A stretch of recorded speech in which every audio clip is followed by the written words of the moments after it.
ከመቀሌ 15 ኪሎ ሜትር ርቀት ላይ የድሮን ድብደባ ተፈጸመ። የድሮን ድብደባው የተፈጸመው የህወሓት ኃይሎች ከኤርትራ ድንበር ያንቀሳቀሷቸውን ከባድ መሳሪያዎች ወደ ራያ ግንባር እያንቀሳቀሱ ባለበት ወቅት መሆኑ ተሰምቷል። በዚህ ጥቃት በርካታ የህወሓት ታጣቂዎች ኪሳራና ጉዳት የደረሰባቸው ሲሆን ከባባድ የጦር መሳሪያዎችም ወድመዋል ነው የተባለው። ጥቃቱን በተመለከተ ከስፍራው ያገኘነውን መረጃ በዝርዝር የምናስደምጣችሁ ነው የሚሆነው። የሰራዊቱ የግንባር ምክትል አዛዥ መገደላቸው ታወቀ።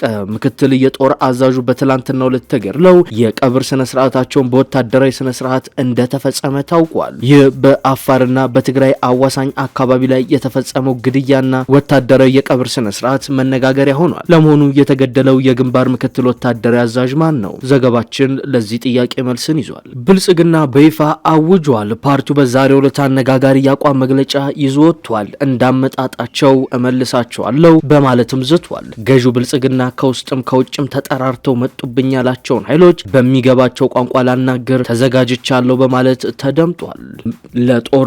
ለጦርነት እየተዘጋጀ እንዳለም ፍንጭ ሰጥቷል። ሌላኛው ዘገባችን ይሆናል። ትራምፕ ኦማንን ለመደብደብ ዛቱ።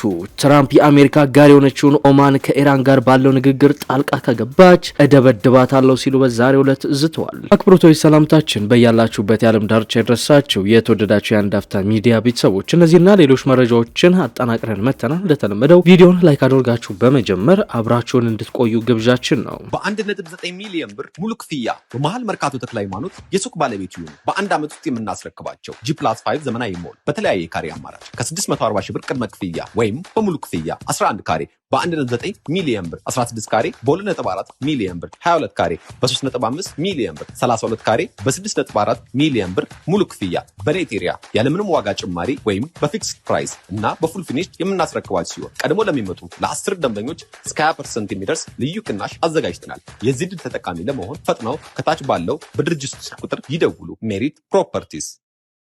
በትግራይ ዳግም የድሮን ድብደባ ተፈጸመ።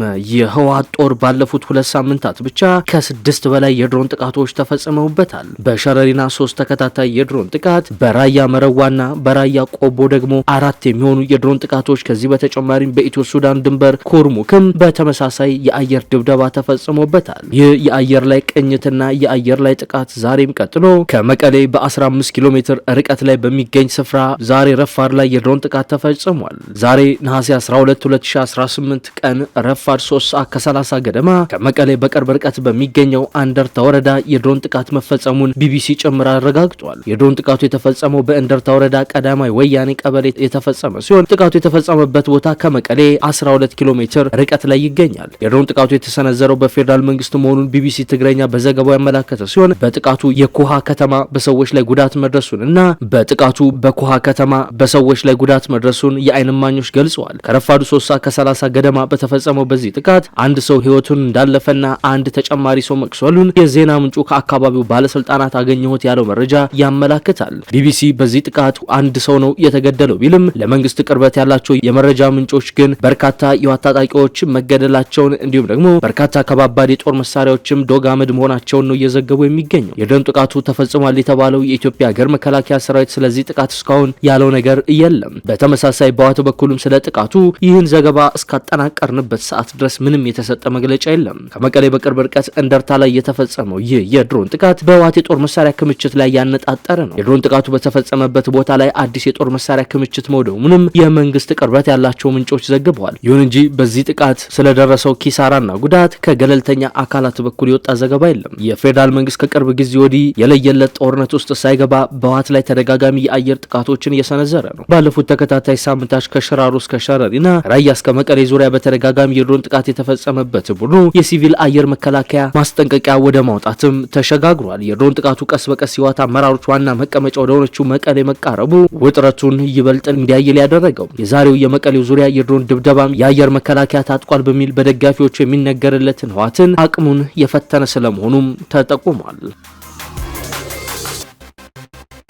ከቀናት በፊት በአፋርና በትግራይ ክልሎች አጎራባች ወሰን ላይ በከፍተኛ ወታደራዊ ስነ ስርዓት የተደረገው የቀብር ስነ ስርዓት እያነጋገረ ይገኛል። ይህንን የወታደራዊ የቀብር ስነ ስርዓት ተከትሎ ታዲያ አንድ ከወታደራዊ መኮንን ተገድሏል የሚሉ መረጃዎችም ሲሰራጩ ነበር። በአፋርና በትግራይ ክልሎች አጎራባች ወሰን ላይ ከሰሞኑ በከፍተኛ ወታደራዊ ስነ ስርዓትና በክብር የቀብር ስነ ስርዓቱ ላይ የተፈጸመው የግለሰብ ማንነትን በተመለከተ አዳዲስ መረጃዎች ይፋ ሆነዋል። የቀብር ስነ ስርዓቱ ከተፈጸመላቸው ግለሰብ መካከል ራያ ተወላጁ መሐሪ ከላሊ እንደሚገኝበት የተረጋገጠ ሲሆን እሱም የትግራይ የሰላም ኃይል ወይም የሐራ መሬት አባልና የአንድ ወታደራዊ ግንባር ምክትል አዛዥ ሆኖ ሲያገለግል የቆየ ወጣት አመራር ስለመሆኑም መሰረት ሚዲያ ዘግቧል። መሐሪ ከላሊ በተመደበበት የአፋር ክልል ዞን 4 አካባቢ በስራ ላይ እያለ በትናንትናው ዕለት በደረሰበት ድንገተኛ የመኪና አደጋ ህይወቱ አልፏል ነው የተባለው። ከቦታው በተገኘው መረጃ መሰረት የአስክሬን ሽኝት ፕሮግራሙ በተካሄደበት ወቅት የሀገር መከላከያ ሰራዊት ተሽከርካሪዎችና የጸጥታ አካላት በስነ ስርዓቱ ላይ ተሳታፊ ሆነዋል። ይህ ሁኔታ በአካባቢው ማህበረሰብና በፖለቲካ ተንታኞች ዘንድ የተለያዩ አስተያየቶችንና ጥያቄዎችን የጫረ ሲሆን አንዳንዶች በወቅታዊ የፖለቲካና የጸጥታ እንቅስቃሴ ላይ ያላቸውን ስጋትም ደቅነዋል። መሰረት ሚዲያ ከተለያዩ ወገኖች አገኘሁት ባለው መረጃ መሰረት በትግራይ ጦርነት ወቅት መሐሪ ከላሊ ከትግራይ ኃይሎች ጎን ሆኖ ሲሳተፍ ቆይቷል። በኋላም በጥር ወር 2017 የተደረገውን የትግራይ ኃይሎች አደረጃጀትን በመቃወም በትግራይ ውስጥ ሁሉን አቀፍ ለውጥ እንዲመጣ እንደሚታገል ለሚገለጸው የትግራይ የሰላም ኃይል ጋር በመቀላቀል የመሪነት ሚና ሲጫወት ቆይቷል። በአፋር ክልል በነበረው የቆይታ ጊዜም ከአካባቢው አመራሮች ከጸጥታ አካላትና ከማህበረሰቡ ጋር መልካም ግንኙነት በመፍጠርና ብቃት ያለው አመራር በመስጠት ይሰራ እንደነበር የቅርቡ ወዳጆቹና አጋሮቹ ይመሰክራሉ። በትግራይ የሰላምና ለውጥ ምክር ቤት በጉዳዩ ላይ በሰጠው መግለጫ የመሐሪ ከላሊ ድንገታዊ ህይወት ማለፍ ለትግራይ ህዝብ፣ ለሰላም ኃይሎችና ለቤተሰቦቻቸው ትልቅ ኪሳራና ከባድ ሐዘን ነው ብሏል። ምክር ቤቱ ለአስክሬኑ አሸኛኘት የመከላከያና የጸጥታ ተሽከርካሪዎች መሳተፋቸውን ጠቁሞ ለመላው ቤተሰቦቻቸው ወዳጆቻቸው እንዲሁም ለለውጥ ፈላጊ ህዝብ መጽናናት እንመኛለን ብሏል። የአስክሬን ሽኝቱ በአፋርና በትግራይ አጎራባች ወሰን ላይ በከፍተኛ ጥንቃቄና በወታደራዊ ማዕረግ ከተፈጸመ በኋላ የቀብር ስነ ስርዓቱ ስለመጠናቀቁ ነው የታወቀው።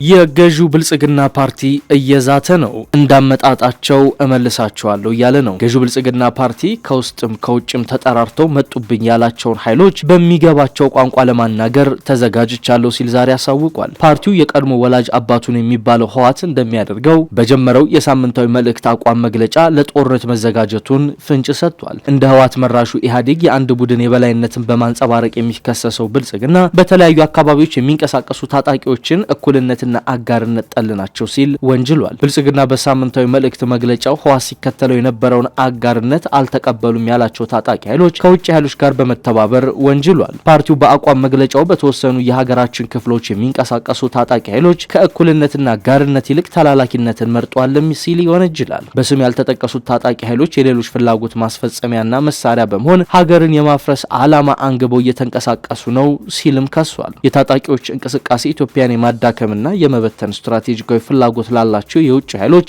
መሳሪያ ከመሆን የዘለለ ትርጉም አይኖረውም የሚለው ይህ የብልጽግና መግለጫ ባንዳነትን እንደ ጌጥ ቆጥረዋል በሚል የወነጀላቸውን ታጣቂዎች የሀገርን ሉዓላዊነትና አንድነት ለአደጋ የሚያጋልጡ ከሆነ እንደ አመጣጣቸው እንገጥማቸዋለን ብሏል። የውስጥም ሆነ የውጭ ጥፋት ኃይሎችን በሚገባቸው ቋንቋ ምላሽ መስጠት ብልጽግና መራሹ መንግስት ቀዳሚ ተግባሪ መሆኑን እወቁልኝ ነው ያለው። ብልጽግና በሚገባቸው ቋንቋ ምላሽ ሰጣቸዋለሁ ያላቸው የውስጥና የውጭ ኃይሎችን በስም ባይገልጽም ፋኖ፣ ህወሓት፣ ኦሮሞ ነጻነት ሰራዊት ኦነግ ሸኔ፣ የአፋር የጉምዝ ታጣቂዎች እንዲሁም ሻዕቢያና ግብጽ የተቀናጁበት ጽምዶ የተባለ ስብስብ እንደሆነ ግን ይነገራል። በአሁኑ ወቅት ብልጽግና ላይ የተነሱ የውስጥና የውጭ ኃይሎች በጥምረት ጦርነት ሊያውጁ ይችላሉ የሚል ከፍተኛ ስጋትን ተፈጥሯል። ከሰሞኑ በአንድ የስዊዘርላንድ ጋዜጣ ላይ ሰፊ ቃለ መጠይቅ የሰጠው አቶ ዘመነ ካሴም ጥምረቱ ፍሬ እያፈራ ነው፣ በቅርቡ ተቀናጅተን የጋራ እርምጃዎችን እንወስዳለን በማለት በይፋ ተናግሯል። ከሻዕቢያ እስከ ግብጽ የውስጥ ኃይሎችን በማስተባበር የጠቅላይ ሚኒስትር አብይ አህመድን አስተዳደር ለመጣል እየተንቀሳቀሱ መሆኑንም የመንግስት ሚዲያዎች ከሰሞኑ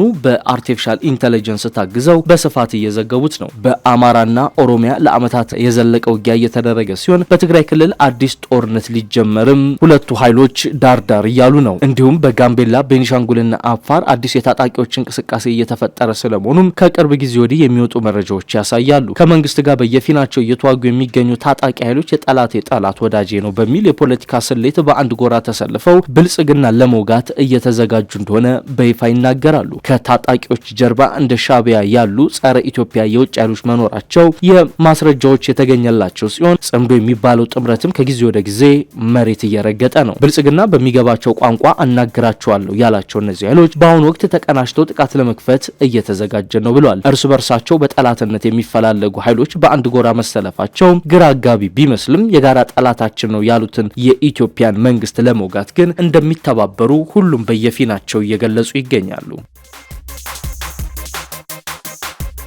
በመጨረሻ ትራምፕ ኦማንን እንደሚደበድቡ ዛቱ። ዶናልድ ትራምፕ የአሜሪካ አጋር የሆነችውን ኦማንን ከኢራን ጋር ባለው ንግግር ጣልቃ የምትገባ ከሆነ ጥቃት እንደሚፈጽሙባት መዛታቸውን ፎክስ ኒውስ ዘግቧል። አሜሪካና ኦማን የሆርሙዝ ወሽመጥን ለማስከፈት ከቴሄራን ጋር በተናጠል እየተደራደሩ ነው። አሜሪካ ኢራን ላይ ጦርነት ከከፈተችበት ጊዜ አንስቶ የዓለም 1/5 የነዳጅና የተፈጥሮ ጋዝ መጓጓዣ የሆነው ወሽመጥ ተዘግቷል። ፎክስ ኒውስ እንደዘገበው ትራምፕ ኦማንን ያስጠነቀቁት በስልክ በሰጡት ቃለ ምልልስ ወቅት ነው። የኢራን ባለስልጣናት ከኦማን ጋር የሚያደርጉትን ድርድር እያጠናቀቁ እንደሆነ ገልጸው ነበር። ይህ በእንዲህ እንዳለ በአሜሪካና ኢራን መካከል ለ60 ቀናት የተፈረመው የተኩስ አቁም መግባቢያ ሰነድ ጊዜው እየተጠናቀቀ ይገኛል። ትናንት ትራምፕ በኦቫል ኦፊስ በሰጡት መግለጫ የመግባቢያ ሰነዱ እንዲራዘም ይፈልጉ እንደሆነ በቢቢሲ ጋዜጠኛ ተጠይቀው አልፈልግም የሚል አጭር ምላሽ ሰጥቷል። በአሜሪካና በኢራን መካከል የሚደረገው ንግግር በዋናነት የሚያተኮረው የሆርሙዝ ወሽመጥን ማስከፈት ላይ ነው። ኦማን በወሽመጡ ደቡባዊ ክፍል የምትዋሰን ሲሆን በግጭቱ ውስጥ ገለልተኛ ወገን መሆኗን ስትገልጽ ቆይታለች። ይሁን እንጂ ኢራን ተደጋጋሚ ጥቃት የፈጸመችባት ሲሆን አሁን ወሽመጡ እንዲከፈት በሚደረገው ድርድር ውስጥ ቁልፍ ሚና እየተጫወተች ነው። ዋሽንግተን ይህ የመርከቦች መተላለፊያ እንዲከፈትም የራሷን ጥረት እያደረገች ትገኛለች። ፎክስ ኒውስ ትራምፕ ኦማን ጣልቃ የምትገባ ከሆነ ከባድ ድብደባ ይደርስባታል ማለታቸውን ነው የዘገበው። ትራምፕ ጣልቃ መግባት ሲሉ ግን ምንን እንደሚያካትት ግልጽ አይደለም። በዚሁ ቃለ ምልልሳቸው ላይ አሜሪካ በኢራን ጦር ምጣኔ ሀብትና ፖለቲካ ውስጥ ወሳኝ ከሆነው ኃይል ከሆነው ከእስላማዊ አብዮታዊ ዘብ ጋር በእጅ አዙር ግንኙነት እንዳላቸው ተናግረዋል። የእስላማዊ አብዮታዊ ዘቡ ቃል አቀባይ የትራምፕን ንግግር አስተባብለዋል። ቃል አቀባዩ ለኢራን የዜና ወኪል ታስኒም ኒውስ በአብዮታዊ ዘቡ ባለስልጣናትና በአሜሪካውያን መካከል ምንም አይነት ውይይት አልተደረገም፣ እናም ይህ የትራምፕ ውሸት በጦርነቱ ሽንፈትና ተስፋ መቁረጥ ሰበብ የመጣ ግራ መጋባትና ቅዠት ምክንያት የተፈጠረ ተስፋ መቁረጥ ብቻ ነው ብለውታል። ትራምፕ ኦማን ላይ ዛቻውን የሰነዘሩት ኢራን ሁለት ሀገራት በወሽመጡ መርከቦች ማለፍ እንዲችሉ ስምምነት ላይ መድረሳቸውን ከተናገረች ከጥቂት ሰዓታት በኋላ ነው። የኢራን የውጭ ጉዳይ ሚኒስቴር ቃል አቀባይ እስማኤል ባጋይ ለጋዜጠኞች የመጓጓዣ መስመሩን ካርታ በተመለከተ መግባባት ላይ ተደርሷል ብለዋል። ሁለቱም ወገኖች የጋራ መግለጫ ከማውጣታቸው በፊት ዝርዝር ጉዳዮች እንደሚያጠናቀቁ ተናግረዋል። ኦማን ቀደም ሲል ውይይቱ በአዎንታዊ መልኩ እየሄደ መሆኑን ገልጻ ነበር። በዚህ ወር መጀመሪያ ላይ የኢራን የውጭ ጉዳይ ሚኒስቴር አባስ አራክቺ ወሽመጡ ዳግም ሙሉ በሙሉ እንዲከፈት አሜሪካ የመግባቢያ ሰነዱን በመጣሷ ካሳ መክፈሏ ላይ ይወሰናል ብሎ ነበር። የተወደዳችሁ የአንድ አፍታ ሚዲያ ቤተሰቦች ለዛሬ ያዝናቸው መረጃዎቻችን እነዚህን ይመስሉ ነበር። አብራችሁን ስለቆያችሁ እጅግ አድርገን እናመሰግናለን። መልካም ቀን።